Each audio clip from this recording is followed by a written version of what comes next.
من کان یؤمن باللہ والیوم الآخر فلیکرم ضیفہ، جو اللہ اور یوم آخرت پہ ایمان رکھتا ہے اسے چاہیے کہ اپنے مہمان کا اکرام کرے۔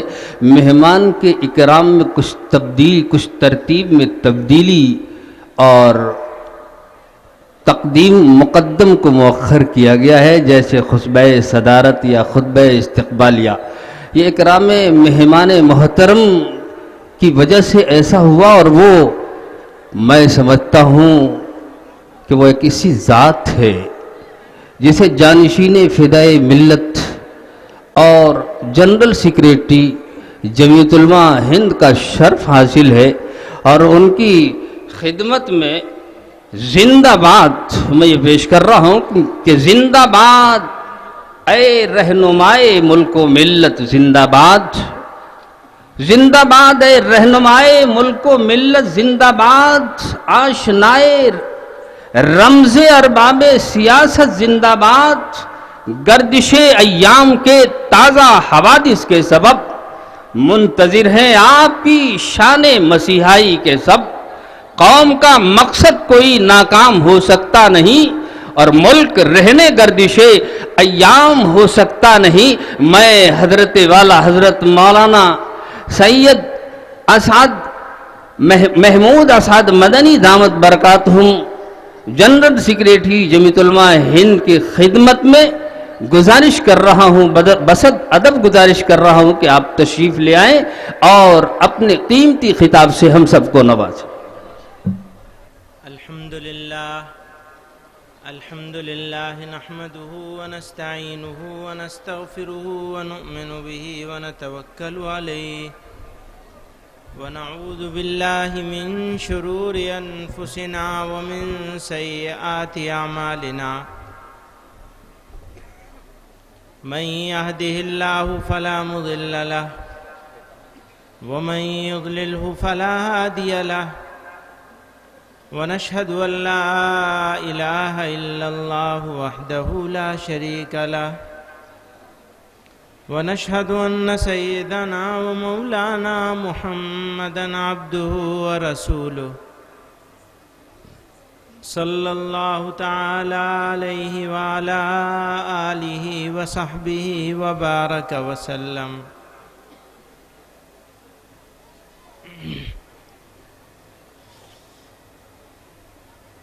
اس اجلاس کے صدر محترم حضرت مولانا توفیق صاحب دامت برکاتہم العالیہ،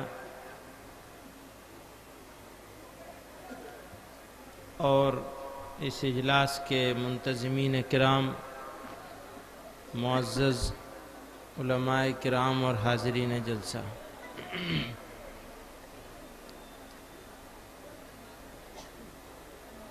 میں کوئی مقرر آدمی نہیں ہوں، اور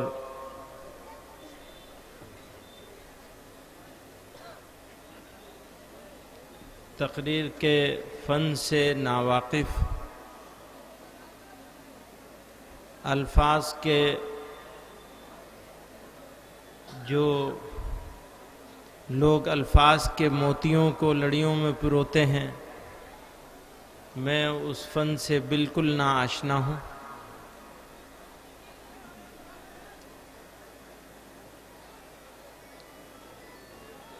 اس لیے آپ کو بہت دل نشیں انداز میں خطاب نہیں کر پاؤں گا۔ کچھ باتیں جو میری سمجھ میں آئیں گی وہ کئی مرتبہ بے ربط بھی ہوں گی۔ کوشش کروں گا کہ مختصر وقت میں آپ کے سامنے، آپ حضرات کے سامنے پیش کر دوں۔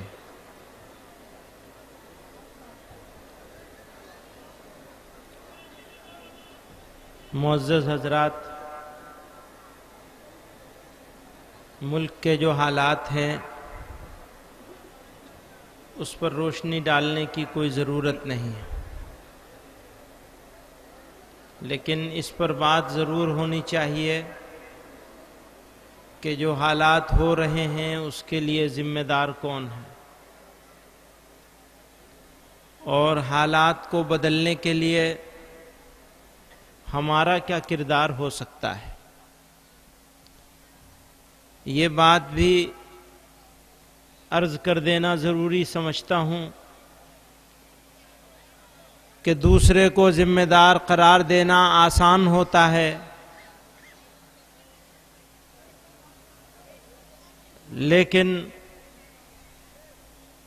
اپنے اوپر ذمہ داری لینا مشکل ہوتا ہے۔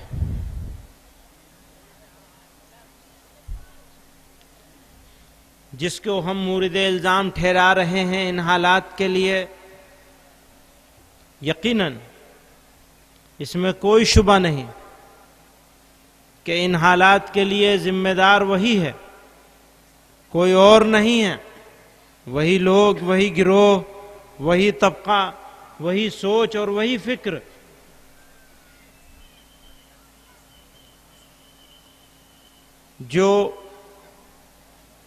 جس نے ملک کو اس دو راہے پر لا کر کھڑا کر دیا۔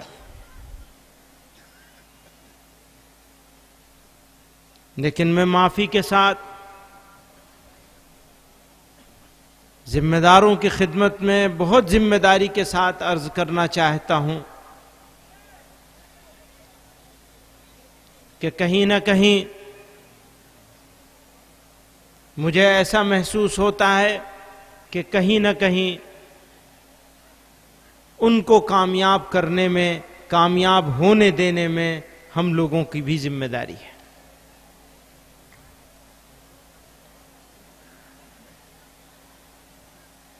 وہ لوگ عمل کر رہے ہیں، ہم لوگ رد عمل کر رہے ہیں،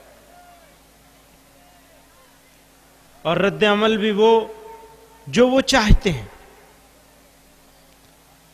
یعنی خاکہ وہ بناتے ہیں، رنگ بھرنے کا کام ہم کر دیتے ہیں۔ خاکہ وہ مرتب کرتے ہیں، راستہ وہ بناتے ہیں، چلنے کا کام ہم کر دیتے ہیں۔ جو وہ چاہتے ہیں، یہ سمجھنا ہوگا اچھے سے وہ چاہتے کیا ہیں۔ میں پوری ذمہ داری کے ساتھ یہ بات کہنا چاہتا ہوں کہ اس وقت اس ملک میں ساری خرابیوں کے باوجود، میں ہر جگہ اس بات کو کہتا ہوں جہاں مجھے موقع ملتا ہے، ساری خرابیوں کے باوجود ملک کے لوگوں کی اکثریت فرقہ پرست نہیں ہے۔ ہاں، یہ بات ہو سکتی ہے کہ نہ وہ فرقہ پرست ہوں، نہ وہ دشمن ہوں، نہ وہ دوست ہوں۔ یہ صحیح ہے کہ میجورٹی ایسے لوگوں کی ہے جو نہ دوست ہیں نہ دشمن ہیں،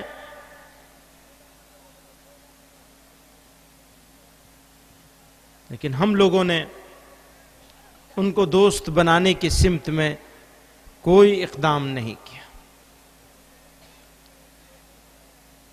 دشمن کو دوست بنانے کی کوشش تو بہت دور کی بات ہے۔ ہم نے جو درمیان کا آدمی تھا اس کو بھی دوست بنانے کی سمت میں کوئی کام نہیں کیا، بس رد عمل کرتے رہے۔ یاد کیجیے آزادی سے پہلے کی تاریخ، پر یہ بھی ایک بدقسمتی ہے کہ ہم اپنی تاریخ سے ناواقف، نوجوان نسل کو تاریخ نہیں بتائی۔ کیوں ملک آزاد کرایا گیا تھا؟ ملک کی آزادی کے لیے اتنی قربانیاں کیوں کی گئی تھیں؟ پشاور کے قصہ خانی بازار سے لے کر مدنا پور تک اس ملک کی، اس دیش کی سرزمین کا کوئی خطہ ایسا نہیں تھا جو علماء کی اور مسلمانوں کی قربانیوں سے لالزار نہ ہوا۔ بے شمار نقوش ملتے ہیں۔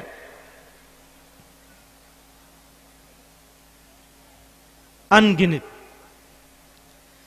بالکل بغیر مبالغے کے یہ بات کہی جا سکتی ہے کہ مسلمانوں نے اور علماء کرام نے خصوصاً قائدانہ کردار ادا کیا۔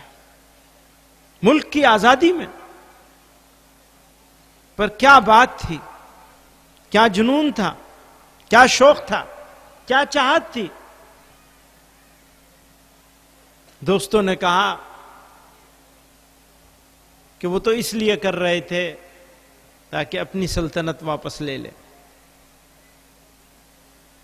یہ الزام ہے، سراسر الزام ہے. اگر ایسا ہوتا تو حضرت شیخ الہند رحمۃ اللہ علیہ نے اور ان کے مبارک ساتھیوں نے یہ فیصلہ نہیں کیا ہوتا کہ موہن داس کرم چند گاندھی کو لیڈر بنایا جائے گا. میرے بھائیوں بزرگوں، اس سے پہلے ریشمی رومال کی تحریک ہمارے سامنے ہے. اسی تحریک کے تحت افغانستان کی سرزمین پر ہندوستان کی پہلی جلا وطن حکومت قائم کی گئی تھی، پہلی اور آخری بھی. اس کے بعد انہوں نے بھی کری تھی، ہمارے سبھاش چندر بوس نے بھی، آزادی. لیکن جو پہلی قائم کی گئی وہ افغانستان کی سرزمین پر، اور متھرا کے راجہ مہندر پرتاپ کو اس کا پرائم منسٹر بنایا گیا. مسلمانوں نے تحریک چلائی، مسلمانوں کا علاقہ تھا، سارا کام مسلمان کر رہے تھے. لیکن حکومت کے اقتدار، اس حکومت کا سب سے بڑا عہدہ جو ہے وہ راجہ مہندر پرتاپ کو دیا گیا. اس سوچ کے ساتھ، اسی سوچ کے ساتھ یاد رکھیے گا اس بات کو، اسی سوچ کے ساتھ اس دیش کے بھارت کے مسلمانوں نے پاکستان کے بنائے جانے کا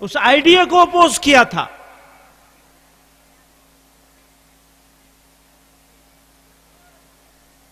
اور کہا نہیں، ہم نہیں جائیں گے،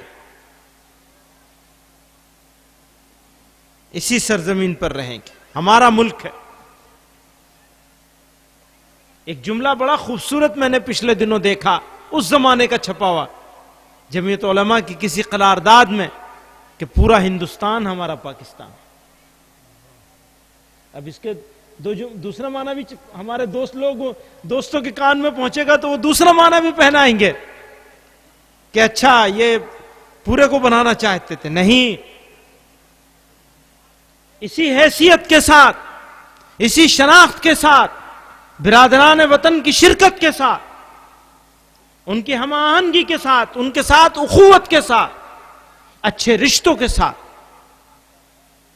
ملک میں ایک خوبصورت ملک بنا کر کے رہنے کا ایک سوچ تھی، ایک نظریہ تھا، ایک فکر تھی. میں پاکستان کے بارے میں بات نہیں کروں گا، موضوع نہیں ہے یہ، ورنہ اس کے اوپر بھی بات ہونے کی ضرورت ہے، پر یہ موضوع نہیں ہے آج کا. آج بات کر رہے ہیں قومی یکجہتی کی. تو جو قومی یکجہتی کی بات کر رہے ہیں اور مسلمان کر رہا ہے، تو اس کے اوپر بھی دوستوں کو تکلیف ہے. کہہ رہے ہیں مسلمان اس لیے کر رہا ہے کہ بیچارہ ڈر گیا ہے. یکجہتی کی، امن کی، محبت کی، ایکتا کی بات مسلمان ہی کر رہا ہے اس لیے کہ ڈر گیا ہے. کیا مسلمان کو ڈرایا جا سکتا ہے؟ ڈرایا جا سکتا ہے مسلمان کو؟ جس کی زندگی موت پر شروع ہوتی ہے اسے کس چیز سے ڈرایا جا سکتا ہے؟ کیا ڈرنے کی کوئی ضرورت ہے؟ ہرگز کوئی ضرورت نہیں ہے. ہم محبت کی، امن کی، ایکتا کی، یکجہتی کی، اتحاد کی بات اس لیے کر رہے ہیں کہ ہمیں اس وطن سے، اپنے اس عزیز ملک سے محبت ہے. ہم جانتے ہیں کہ نفرت کا بازار اگر گرم ہوگا تو میرا ملک کا نقصان ہوگا، ملک پہ بڑا خرابی آئے گی، ملک کا نقصان ہوگا، ملک کی ترقی رک جائے گی. وہ جو بیچارہ وکاس گم ہو گیا ہے، گم ہو گیا نا وکاس. FIR بھی کسی نے لانچ کرائی, وکاس بیچارہ گم ہو گیا. سمجھ میں نہیں آئی بات. کل کو ہنسی ہو اس بات پہ, کل کو ہنس لینا. وہ قصہ سنا ہے تم نے, چڑیا گھر کا قصہ سنا ہے؟ چلو میں نہیں سناتا, ابراہیم پور والے ہیں سب. تو وکاس تو بیچارہ پہلے سے گم ہے, رہی صحیح کسر اور پوری ہو جائے گی. سنیے, اس آزاد ہندوستان کے 70 سالوں میں 50,000 سے زیادہ لوگ مر چکے ہیں مسلمان. 17,000 سے زائد فسادات ہو چکے ہیں. آپ کو معلوم ہے کسی ایک فساد میں کسی ایک مجرم کو سزا نہیں ہوئی ہے پھانسی کی. کسی ایک مجرم کو سزا نہیں ہوئی ہے, پکڑا ہی نہیں جاتا.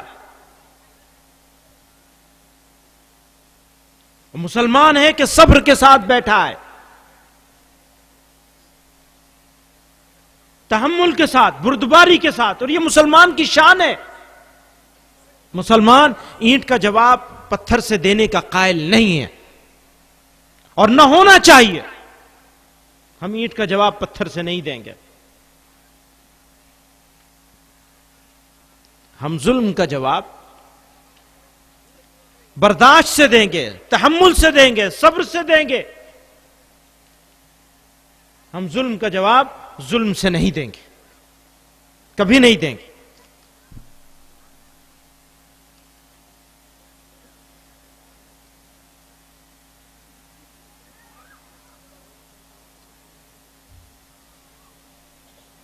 اتنی قربانیاں دی ہمارے بڑوں نے, اور ہم ان لوگوں کی سازشوں کا شکار بن جائیں اور ملک کی بھلائی کو نظر انداز کر دیں, یہ کبھی نہیں ہوگا. اس لیے مسلمان جگہ جگہ اس پیغام کو لے کر کھڑا ہے کہ ہاں, ہم امن کو خراب نہیں ہونے دیں گے. یہ ہمارا چمن ہے اور اس چمن کو ہم بسائیں گے.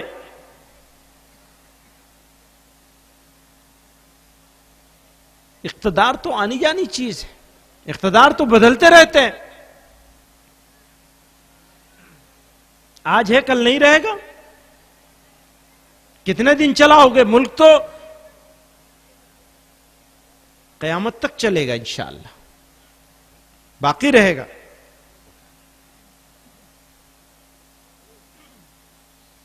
یہ ادھر کی لائٹ اگر بند کر دیتے نا, تھوڑا کیڑے کم ہو جاتے ہیں. ایک کنیکشن ہے, ارے نہیں جانے دیجئے, تو ختم ہونے والی ہے بات, اتنی لمبی چوڑی بات نہیں ہے. دوسرے لوگوں کا علاج ہوگا, جو آئے گا اس کا علاج ہوگا. اچھا ہے, اسٹیج والوں کے بڑے مزے رہتے ہیں, لیکن آج تو آپ لوگوں کے مزے ہیں. اسٹیج والوں کا بڑھیا سے علاج ہو رہا ہے.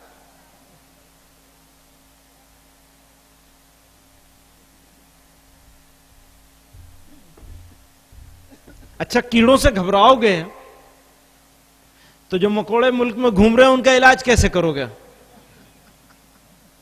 کیا گھبرانا کیڑوں سے؟ پر مایوس ہونے کی ضرورت نہیں ہے. جو بات میں کہہ رہا تھا اس کو پھر دہراتا ہوں, ہرگز مایوس ہونے کی ضرورت نہیں ہے. ہاں, عمل کرنے کی ضرورت ہے, رد عمل کرنے کی ضرورت نہیں ہے, ایکٹ کرنے کی ضرورت ہے, ری ایکٹ کرنے کی ضرورت نہیں ہے. سمجھ لیجئے کہ جو باتیں کہی جا رہی ہیں, کہلائی جا رہی ہیں, وہ جو بنیادی مسائل ہیں ان سے لوگوں کی توجہ ہٹانے کی پلاننگ ہے. اصل مسئلہ ہے بے روزگاری کا, اصل مسئلہ ہے مہنگائی کا, اصل مسئلہ ہے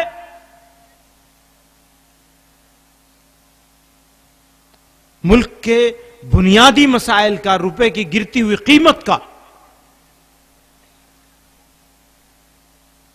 نیا روزگار تو کیا دیں گے؟ جو روزگار تھا موجود وہی چھن رہا ہے. لاکھوں لوگ، ایک رپورٹ آئی ہے 2.5 کروڑ لوگ، اور سب سے معتبر رپورٹ جو ہے وہ بھی یہ کہتی ہے کہ 70 لاکھ لوگ تو بے روزگار ہو ہی چکے ہیں پچھلے چند سالوں میں، چند مہینوں میں، سال نہیں. اور ابھی یہ بڑھے گی، اور بے روزگار سے لگے ہوئے لوگوں کے بے روزگار ہونے کی تعداد اور بڑھے گی. تو آسان طریقہ ہے، مسلمانوں کو ایشو بنا دو، مسلمانوں کا ایشو کھڑا کر دو، کہیں کچھ ہوگا کہیں کچھ ہوگا. یہ توجہ کو مبذول کرنے کی پلاننگ ہے. اس میں مسلمان کیا کرے گا؟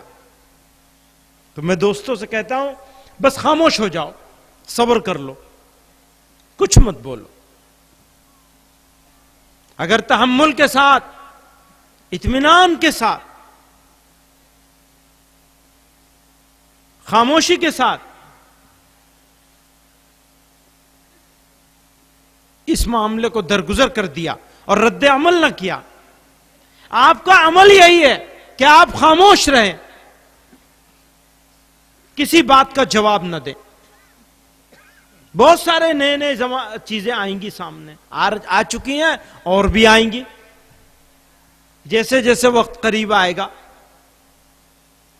ویسے ویسے چیزوں میں اضافہ ہوگا، اور یہ بڑا نازک مرحلہ ہے.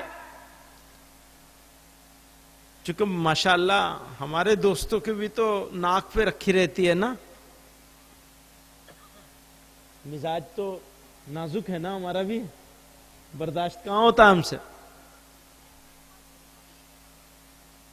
میں نے ابھی عرض کیا آپ سے، پچھلے 70 سالوں سے بڑی ناانصافیاں اور مظالم ہو رہے ہیں. یہ بھی عرض کر دوں، 19-20 کے فرق کے ساتھ سبھی ایک جیسے ہیں، بس 19-20 کا ہی فرق ہے.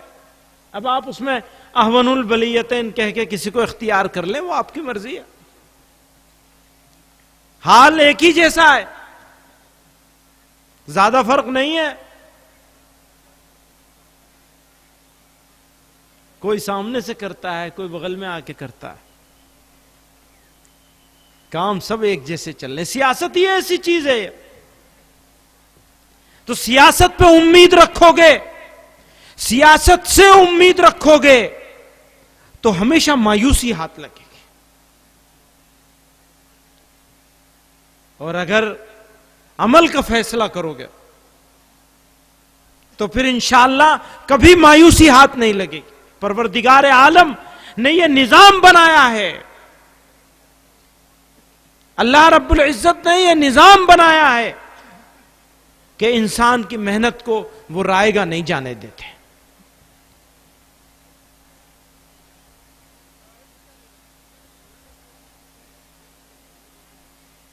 کون سی محنت ہے جس کی ضرورت ہے؟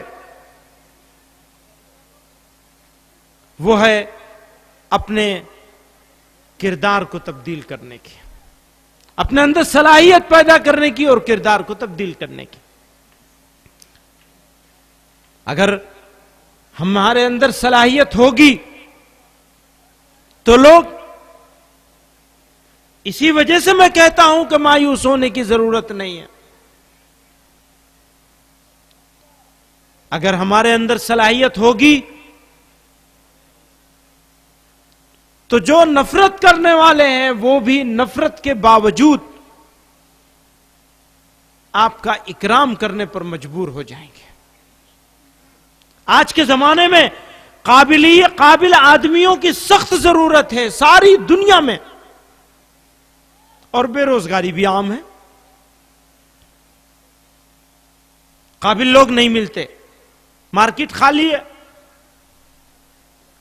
قابل لوگوں سے، اور بے روزگاروں کی بھیڑ ہے. 7 کروڑ سے زیادہ پوسٹ گریجویٹ نوجوان ہیں جن کو نوکریاں نہیں مل رہی. اور نہ ملیں گی. نوکریاں جنریٹ نہیں ہو رہی ہیں ملک میں, امپلائمنٹ جنریٹ نہیں ہو رہی ہے. جنریٹ ہونا تو دور کی بات ہے, جو موجود ہے وہ چھن رہی ہے, ٹوٹ رہے ہیں. انآرگنائزڈ سیکٹر کی تو کمر ٹوٹ گئی ہے. پر مسلمانوں, قابل لوگوں کی ابھی بھی ملک میں شدید ضرورت ہے, محنتی اور قابل لوگوں کی. تو قابلیت کیسے پیدا ہوگی؟ تعلیم. اگر تعلیم ہوگی اور اعلی تعلیم تک پہنچنے کا ہمارے پاس راستہ ہوگا, تو پھر کوئی چیز ایسی نہیں ہے جو آپ کے راستے کو روک سکے. ڈسکرمنیشن, امتیاز, اپنے اور پرائے کی پہچان اور موقع نہ ملنا, یہ سب موجود ہے. لیکن اگر آپ نے 21 کی صلاحیت پیدا کر لی تو آپ کو 20 پر تو ترجیح دے سکتے ہیں, 19 پر ترجیح نہیں, 19 کو آپ پر ترجیح نہیں مل سکے گی. تو ایکسٹرا آرڈینری خصوصیت پیدا کرنی ہے تعلیم کے ذریعے سے بچیوں اور بچوں کی. کوئی سمجھوتا نہیں, آدھی کھائیں گے بھوکی کھائیں گے, آدھی کھائیں گے سوکھی کھائیں گے, بھوکے پیٹ سو جائیں گے, لیکن تعلیم پر کوئی سمجھوتا نہیں. 20 سال کا اگر مسلمان ایجنڈا سیٹ کر لیں, دائیں بائیں نہیں دیکھیں گے, کوئی ایشو نہیں, کوئی پولیٹکس نہیں, کوئی سیاست نہیں, بس ایک ایجنڈا ہو تعلیم کا, اس میں مذہبی تعلیم بھی ہو اور دنیاوی تعلیم بھی ہو. یاد رکھیے گا, تعلیم کا مطلب انسان کی تربیت اور ذہن سازی, اس کی فکری ذہن سازی بھی اور اس کی عملی ذہن سازی. عملی دنیا کے لیے دنیاوی تعلیم, اور فکر کے لیے, تربیت کے لیے مذہبی تعلیم. اور اگر اس کا ایک نمونہ بن جائے کہ جتنا مذہب سیکھنا ہر مسلمان کے لیے فرض ہے, اتنا ہر مسلمان بچی اور بچے کو ضرور سکھایا جائے. پھر اس کے بعد آگے بڑھنے کے لیے راستہ کھلا ہے, چاہے تو دنیاوی تعلیم میں جاؤ اور چاہے دینی تعلیم میں جاؤ, ہائر ایجوکیشن میں, اور جس تعلیم میں جائیں محنت کر کے صلاحیت پیدا کر کے دکھا. میرے بھائیوں بزرگوں, موقع ہے. اللہ تعالی ہر امتحان میں جب امتحان لیتے ہیں تو ہمارے لیے موقع ہوتا ہے. ہم غفلت میں سوتے رہیں, سو جائیے, مرضی ہے. اور اگر بیدار ہو گئے تو پھر یہی ہے راستہ, اس کے علاوہ کوئی راستہ نہیں. ہمارے نوجوان اپنے وقت کی قیمت کو, قدر کو پہچانیں, ضائع نہ کریں. خدا را اپنے آپ کو ضائع نہ کرو, یہ وقت ہے کھڑے ہونے کا. جو کام کرتے ہو محنت کے ساتھ کرو. اگر چھوٹی سی ریڑا کہتے ہیں, ریڑا چلاتے ہیں, وہ جو اس پہ ٹھیلا چلاتے ہیں آپ, اس کے اوپر سامان رکھ کے بیچتے ہیں, وہ بھی اگر ایمانداری, محنت اور جد و جہد کے ساتھ ہوگا, اس کا بھی نتیجہ نکلے گا. سامان بیچ رہے ہیں, ایمانداری سے بیچ اور اس میں محنت کریے, اس کا بھی رزلٹ نکلے گا. میرے بھائیوں بزرگوں, میں واپس اس موضوع پہ جس موضوع کے لیے یہ عظیم الشان اجلاس ابراہیم پور والوں نے منعقد کیا ہے, میں واپس اس موضوع پر ایک مرتبہ اور تھوڑی سی گفتگو کر کے اپنی بات کو ختم کروں گا.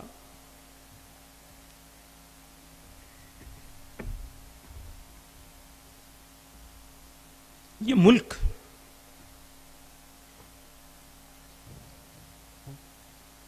بے شمار یا بہت سارے کثیر مذہبی ملک ہے, مختلف مذاہب ہیں, مختلف تہذیبیں ہیں, کلچر ہیں, مختلف تہذیبیں ہیں اور مختلف زبانیں ہیں، مختلف ذاتیں ہیں، برادریاں ہیں، الگ الگ. ہر 12 کلومیٹر پر زبان بدل جاتی ہے، لہجہ بدل جاتا ہے، بات کرنے کا انداز بدل جاتا ہے ہر 12 کلومیٹر پر. اور دنیا میں کوئی ملک ایسا نہیں ہے جہاں اتنی زیادہ تکثیریت، اتنا زیادہ مختلف الخیال لوگ بستے ہو. اور یہ جو ڈائیورسٹی ہے اس ملک کی، یہی اس کی خوبصورتی ہے. یہ ڈائیورسٹی ختم ہو جائے گی، اس کی خوبصورتی بھی ختم ہو جائے گی. اور کیا کوئی یہ اندھا یہ خواب دیکھ رہا ہے تو میں اس کو کہہ دینا چاہتا ہوں کہ وہ اندھا ہے. اگر کوئی یہ خواب دیکھ رہا ہے تو وہ پاگل ہے، مجنون ہے کہ وہ اس ملک کی ڈائیورسٹی کو ختم کر دے گا. نہیں، کبھی نہیں ہوگا انشاءاللہ. اس ملک کو بچانا اور اس ملک کی ڈائیورسٹی کو بچانا یہ ہماری ذمہ داری ہے، ہمارا فرض ہے. ہمارے اکابر نے، بزرگوں نے اس ملک کو آزاد کرایا. انشاءاللہ اس ملک کا مسلمان اس ملک کو آباد رکھے گا انشاءاللہ. کسی کو اس کی اجازت نہیں ہوگی، چاہے کوئی ہو. اور بہت آئے اور چلے گئے، بہت آئے پہلے بھی. وہ چلا گیا جس کا سورج نہیں ڈوبتا تھا. لوگوں نے کہا تھا یہ باولے لوگ، بوریے پر زمین بچھانے والے، کپڑے پر پیوند لگا کے گھومنے والے، یہ انگریزوں سے ٹکرائیں گے. اس کا سورج نہیں کبھی غروب ہوتا. اتنی بڑی سلطنت تھی کہ کہیں نہ کہیں سورج نکلا رہتا تھا. اتنی بڑی حکومت تھی. کیا انجام ہوا؟ چھوٹا سا ملک رہ گیا، جانا پڑا. تو ہندوستانی لوگ، ہندوستانی قوم، ہر چیز منظور ہے، غلامی منظور نہیں ہے. ہر چیز منظور ہے، ہر چیز برداشت ہے، پر غلامی برداشت نہیں ہے. میرے بھائیوں، بزرگوں، ملک، ہمارا ملک کشمیر سے لے کے کنیا کماری تک ایک تھا، ایک ہے اور ایک رہے گا انشاءاللہ. کوئی اس کو باہر سے آئے یا اندر کا ہو، اندر کے غدار بھی ہیں نا. مشہور تو یہ ہے کہ گھر کا بیدی لنکا ڈائے، لیکن انشاءاللہ یہ لنکا کوئی ڈھا نہیں سکے گا انشاءاللہ. اور میں اپنے بھائیوں سے، مسلمانوں سے یہ کہنا چاہتا ہوں، ہرگز مایوس ہونے کی ضرورت نہیں. اکثریت آج بھی فرقہ پرست نہیں ہے. ہمیں اپنے ملک کے باشندوں کے اوپر، ملک میں بسنے والوں پر، اور اس میں بہت سارے لوگ ہیں جو مظلوم ہیں. ہم نے یہ بھی غلطی کی ہوئی ہے کہ سب کو ایک خانے میں کھڑا کر دیا ہے. نہیں، الگ الگ لوگ ہیں. اس کے اندر دلت بھی ہیں، اس کے اندر آدیواسی بھی ہیں، اس کے اندر پچھڑے بھی ہیں. تو ہمیں سب کو ساتھ لے کے چلنا ہے اور اس ملک کی حفاظت کرنا ہے. مسلمان اس ملک میں بائی چانس نہیں ہے، بلکہ اس ملک کا مسلمان اس ملک میں بائی چوائس. ہم کہتے ہیں کہ ہم بائی چانس انڈین نہیں ہے، بائی چوائس انڈین. ہمیں موقع ملا تھا، ہم جا سکتے تھے، لیکن ہم نے یہ فیصلہ کیا کہ اسی ملک میں رہیں گے اور اسی ملک میں انشاءاللہ یہ ہمارا میدان عمل ہے. کرم بھومی ہے، جنم بھومی تو ہے ہی ہے، یہ ہماری کرم بھومی ہے، میدان عمل ہے. اللہ کا یہ احسان ہے عظیم الشان احسانات میں سے ایک یہ احسان ہے کہ پروردگار عالم نے ہمیں اس سرزمین پر پیدا کیا. اور میں یہ کہنا چاہتا ہوں آپ سے کہ بھارت کے مسلمانوں کے لیے اس سے بہتر کوئی جگہ نہیں ہے دوسری رہنے کے لیے. بہترین جگہ ہے. اور ہمیں اس سرزمین پر یہاں رہتے ہوئے اپنے عمل کو، اپنی ذمہ داری کو نبھانا ہے. اللہ تعالی ہمیں سب کو صحیح طرح سے اپنی ذمہ داریوں کو نبھانے کی توفیق عطا فرمائے. اور مولانا صاحب بہت سارے شعر پڑھ رہے تھے تو میں بھی کچھ سنانا چاہتا ہوں. جنہیں اہل شہر ستم گراں نہیں یاد کرتے دعاؤں میں، میرا گھر بھی تھا کبھی دوستو انہی مرنے والوں کے گاؤں میں. انہیں دشمنی ہے وفاؤں سے، میری عمر گزری وفاؤں میں.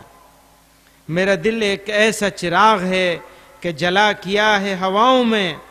یہ غبار کیسا بدن پہ ہے، یہ پھپھولے کیسے ہیں پاؤں میں. میرے حال کی انہیں کیا خبر جو کھڑے ہیں پھولوں کی چھاؤں میں. انہیں کیوں نہ جان غزل کہوں، انہیں کیسے بھولوں دعاؤں میں.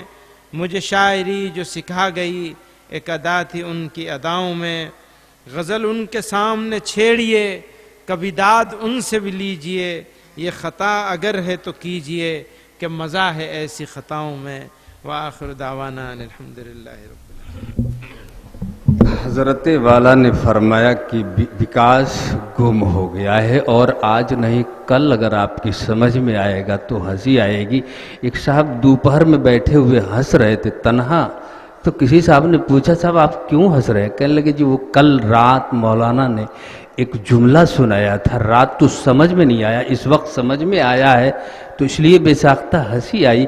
تو حضرت والا نے فرمایا کہ صبر اور تحمل ہمارا شیوا، ہمارا معیار ہونا چاہیے. قرآن نے بھی یہی کہا استعینوا بالصبر والصلاۃ.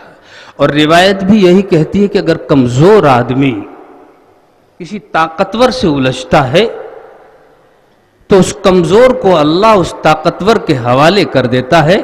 ظاہر ہے کہ طاقتور پھر اس کے ساتھ کیا معاملہ کرے گا یہ آپ جانتے ہیں. لیکن اگر آپ کمزور ہیں اور طاقتور انسان کے مقابلے میں صبر و تحمل سے کام لیتے ہیں تو پھر اللہ آپ کی طرف سے اس سے انتقام لیتا ہے. اور حضور پاک علیہ الصلوۃ والسلام کی وہ 13 سالہ مدنی زندگی، صحابہ کی وہ زندگی شاہد عدل ہے کہ جہاں انہوں نے صبر و تحمل سے کام لیا تھا. حضرات کچھ تقدیم و تاخیر ہوئی، اور یہ تقدیم و تاخیر کا ہو جانا میں سمجھتا ہوں کہ غیر اصولی ہو کر کے بھی اصول کے دائرے میں حیرت کی بات نہیں. قرآن نے بھی کہا ہے وَإِذِ ابْتَلَىٰ إِبْرَاهِيمَ رَبُّهُ. ظاہر ہے کہ فاعل پہلے آتا ہے، مفعول بعد میں آتا ہے، لیکن یہاں مفعول پہلے ہوا اور فاعل بعد میں ہوا. حضرت ابراہیم علیہ السلام کی اہمیت کو بیان کرنے کے لیے رب نے یہ اصول سے ہٹ کر تقدیم و تاخیر کے اسلوب کو اپنایا ہے. تو خطبہ صدارت یا کلمات استقبالیہ جو حضرت والا کی خطاب سے پہلے ہونا تھا اس کا نمبر بعد میں آ رہا ہے. تو یہ کوئی قابل حیرت و قابل تعجب بات بھی نہیں،